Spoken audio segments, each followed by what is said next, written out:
ইয়া থেকে কিনছিলাম আর কক্সবাজার আনি বেশি জল্লরে। তো পরবর্তী জানা গেছে যে এটা চোরা গরু।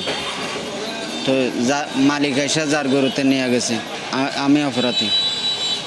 আমি যখন যার থেকে কিনছি তাকে আনি দিতে পারছি না, তা আমি শুরু হইলাম না। আমি ওই একটা গজলওয়ালা মামুন বলে ওনার থেকে কিনছিলাম। এই গরুর ব্যবসা করি। আর আমার এটা করছে যে এটা বাইরের লোক, এটা তো গরুর মালিকও না আর শুরু না। বিচারে যেরকম করে সেই সিদ্ধান্ত আমি মেনে নেব। আমাদের বিরুদ্ধে চোরা গরু এটা অভিযোগ নিয়ে বলছে, তার আমরা যার থেকে কিনছি তাকে আমরা এখানে ধরে আনছি। বর্তমানে আমাদের কাছে আছে আপনি ওর বক্তব্য নিয়েছেন। বর্তমানে নেওয়ার পরে তো আপনি দেখছেন আমরা এখন নিরপরাধী মানুষ, আমাদেরকে এখানে জড়িত করতে আছে। ওরা যারা ঘটনা করছে ওরা বাদ থেকে চাঁদাবাজি করতে আসছে এখানে। ওরা চাঁদাবাজ, ওরা চাঁদাবাজি করে বিভিন্ন ধরনের আমাদের জন্য থানার মধ্যে ওরা অভিযোগ করছে। আমরা চোরা গরু কিনছি 500 টাকা বিক্রি করতে আসি এরকম বলে আমাদের সাথে অভিযোগ করতেছে। কিন্তু আমরা তো চোরা গরু কিনি নাই, যার থেকে কিনছি মালিক সহ আমরা এখানে আনছি। সুর হলো আমরা কেন, আমরা তো কিনে নিছি। এটা মিজবাজারের 20 বাজারের মধ্যে 1000 মানুষের সামনে আমরা গরুটা কিনে নিছি ওর থেকে। ও তো পরবর্তী আমাদের সাথে পাশে আছে। আমরা 58,000 টাকা দিয়ে কিনছি। 58,000 টাকা কেনার পরে বর্তমান যে মালিক আমাদেরকে টাকা দিয়ে গরুটা নিয়ে গেছে। 12-13 বছর মধ্যে আমরা রাস্তার মাথায় বড় বাজার আমরা ব্যবসা তো কাছ থেকে 20 বছর হয়েছে। আমাদের কোনো দুর্নাম নাই। আপনারা যাচাই করতে পারেন, আমাদের কোনো দুর্নাম এক পরিমাণ আমাদের কোনো দুর্নাম নাই। ও আসিমের একটা গরু আনছে, গরু আনার পরে আমাদের এত বড় ঘটনা। যারা ঘটাইছে এটা ওদের চাঁদাবাজি করতে আসছে, যারা মালিক ওদের থেকে টাকা খাওয়ার জন্য এটা সিদ্ধান্ত নিছে ওরা। এখানে আমরা না আরো অনেক লোক আছে, লোকের থেকে জিজ্ঞেস করতে পারেন আপনারা। কিন্তু ওরা আছে চাঁদাবাজি করতে আসছে এখানে। থানায় অভিযোগ করে আমাদেরকে হয়রানি করতে আসছে। যেমন কি আজকে আমাদেরকে ফোন করে আবি যাবি কথা বলতে চাকরি দিচ্ছে, ওদের টাকা না দিলে আমরা ওদের অভিযোগ তুলে নেবো না, এরকম মামলা আমাদের জন্য মামলা দিয়ে দিছে।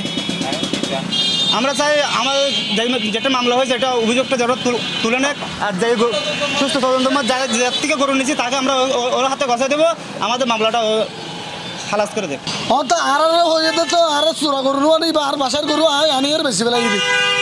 তো আর বিশ্বাস করি ব্যর্থ গরু বলি পরবর্তী ফুরত দিয়ে তারা চোরা গরু হয়ে তারা তার গরু মালিক সহ আনি আর বাসার মাথা এনে তো মালিকে হতে ভাই এবার তো গরু আর তো অনর গরু তো আর তো নজানি আর তো কিনে লইতে ভাই কিনে লইতে আর তো চোরা গরু তো নজানি পারে আর চিনি এই হিসাবে আর গরু মানুষের সামনে গরু কিনে লওয়ার পরে দেন আর গরু নদীম বলে হয়ে ইতার আত্মীয় স্বজন আছে, যেন কি সাবুদ্দিন সিকদারের ভাই এমরান আছে আর রফিক আছে। ইতারা ডাকি আনি আর মার্কেটিং করতেছে।